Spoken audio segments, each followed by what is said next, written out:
Yo, what up? 你要见还是我 Yo, what up? 你要见还是我 It's Razor Pop lah. Jonas Brothers. Oh. Of course. Oh. No. They haven't gotten to the level of Zac Efron yet. You know what I mean? For real, guys? Jonas Brothers? $17? For real? Yeah, that's really cheap, man, for a really first-class album. Baby, when you take me back, round and around I go. Then you won't believe I can't just round and around. How's it going, guys? Brandon Silver, Razor TV, and we are on Razor Pop. Razor Pop is all about music, and I have a pair of siblings who don't need introduction, but I'll introduce them anyway. So we have Mark and we have Don. So basically, you guys have written a stage play called Sleepless Town, right? What inspired you to actually write Sleepless Town? Total irreverence and musical nonsense. I think that's where I came from, which really touches at the heart at some points, and also it's a little bit poignant as well. And I just wrote it so that hopefully a Singapore musical can travel. So a lot of things are very universal in that place, in Sleepless Town, and it was written from a child's creativity, so I just put myself as if I was on drugs or something like that, and I just wrote the musical. There are superheroes involved in this musical, but they were really tapped very lightly from various inspired characters that we knew growing up. Basically, your role is a libretto, right? It's called libretto, right? So Yeah, basically, it's like libretto means handsome. So Of course. of course. Yeah, that's what it is. So it's I just do the base of the script and the structure, and the music's being given to Don and Jason to do. A lot of it is just music I think you have not heard in a musical theatre before. So it was.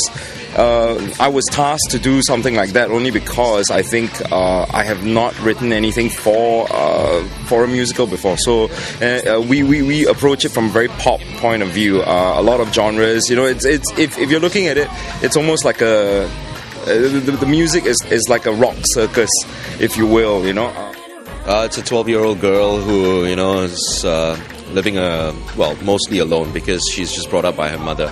So her father died when she was about 4 years old. So basically she's on a mission to save the world, and she's dreamt up of this world called Sleepless Town. And Sleepless Town is a world where there's a queen who rules, and she steals everybody's dreams away. So basically she's very much like a Hitler there. She stops a new generation from growing. She stops people's hopes from growing as well.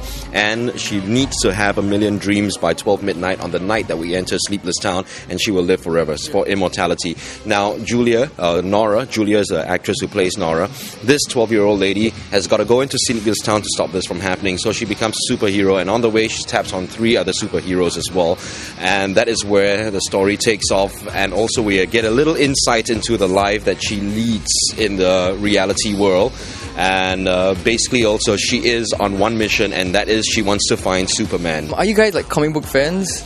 I am a fair bit of a comic fan. I think the last thing I bought was the Death of Captain America. I think that was pretty good. I think the whole Civil War thing that Marvel had also was really good. But like Mark said, this wasn't really solely based on like a comic book world. I mean, I have seen some comic books and all that kind of stuff, but no, I'm not actually huge comic book fans. I have a couple of books myself. But that's about it. And it was never written in the form of a comic book or a superhero. It was never written in a form like that. It was written in the form of a 12-year-old mind. So basically it's just tapping into a 12-year-old mind and think, if I'm 12 and I'm alone in my room, what am I going to think of? How am I going to be a superhero to save the world? And that's where it came from. So it was never born out of any comic book superheroes and all that. Who would win in a fight, like Superman or the Hulk? Oh, come on. I mean, it's an unfair fight. Of course Superman will win. Yeah. What do you? I don't know. I mean... See, Hulk gets stronger as he gets angrier. Exactly. So, the more you want to try to zap him with, like, laser beams from your eyes and, like, he's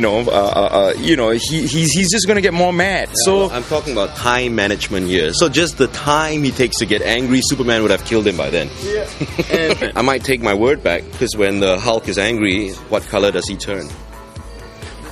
Green. He could be a shade of kryptonite. You don't know. Exactly. There we go. Batman or Wolverine? Well, okay, you know what? Batman's a guy, all right? Wolverine's a guy who has the ability to heal. Yeah. He can't die, But Batman has smarts. Well, that's true. But then again, so does a lot of people. But that's really not going to make them beat Wolverine, man. Maybe I'm just a huge, Marvel fan. Yeah, and a Hugh Jackman fan at the same time. Okay. Yeah, You're like a sexy guy, is it? yeah. Oh, Australia! I love Australia, man. The part where he came out and he's all handsome and stuff, I clapped in the cinema. I was like, yes. He said that he identifies with Flying Fox, so there we go. I mean, I told my wife, look, it's not going to be as bad as Chichak Man, so. Oh! Wait a minute. It won a lot of awards, no? Chichak Man. I saw Chichak Man 2. I did. I didn't watch Chichak Man 1, right? I just thought, and you know what? I quite enjoyed it. I thought, like it was good. I honestly, I think it's something Singapore can't do. I don't know why. Yeah, cutting edge Malaysian CG. What are we talking about? Did you see the bad guy? I didn't watch the show though. It's this guy called Professor Clome, right? And the entire movie he's just laughing. Like just pretty much like that the entire time, It was good. It was good. Mad props to our Malaysian counterparts up north. Yeah, boy. Yeah, Malaysia. Seriously, we have a cast inside there who's from KL himself. Okay. So yeah, he knows. He's representing. Of course. Then again, if you talk about it, coming from a point of real irreverence and this nonsensical musical, I mean, you can always have a look at it that if we talk this way about Chicha Man, it does not mean we don't like it. There we go. Yeah, we might have loved it so much. Sleepless Town is like a homage. It is. Yeah. In fact, Sleepless Town, if you translate it, right, in old Latin, Sleepless Town actually meant lizard. Hence Chichak Man. What's the most difficult part for you writing? It was something that I've never really done before. Writing for the story and for the different characters. So I think the hardest thing was really finding that middle ground in which that it could all exist together, that the songs can be good and can kind of like tell the story and serve the story that he's already written already. So I think that was really the biggest challenge. And I just want to know like the trials and tribulations of two siblings coming together and working on something like brand new such as this. What was difficult about it? Ever since young, we've always just kind of like made stories up, about funny people we met, and I think things have just really developed over time, and during the time when he and I were in the same radio station together, we had collaborated on so many different ideas and stuff. So this is just really an extension of that. If we had worked, tirelessly, we might have finished it in 1.5 weeks. It only took a year because there's a lot of playing in between, you see. So, Okay, so you guys don't fight at all. There's no like inner demons coming out like, you took my cookie when I was younger, and Well, we used to fight a lot when we were kids, only because we were 5 years apart. So when I was into toys, he was into like bicycles. When I was into bikes, he was into women, And when I was into women, he was into men, When you were into bikes and sorry, when he was into bikes and you went to women, I mean, you both were into riding, so I mean that was cool, right? Yeah, well, common ground. See, if you were there at least to tell us that, then and we would have saw the light. For me, I think it changed when he went over to Australia to study.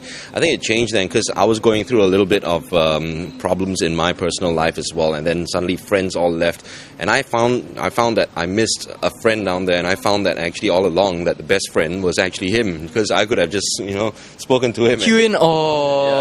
I could have spoken to him, and I needed someone down there to just look at people walking by and laugh. So it's like I didn't have that at that moment. So yeah, that was the point where I know, okay, when he comes back, no more fighting, but they'll still be laughing at people. So pretty much you guys are just two mean guys, just mean guys. Okay. It's not mean to us.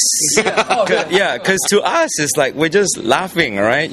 As long as the person doesn't know we're laughing at them, then it's not mean, you see? It's like, if there wasn't a mic here, we'd be laughing at the cameraman because of the way he's standing at the moment. You know what I mean? Yes. Alright, let's pack up, let's go. Come on, let's go.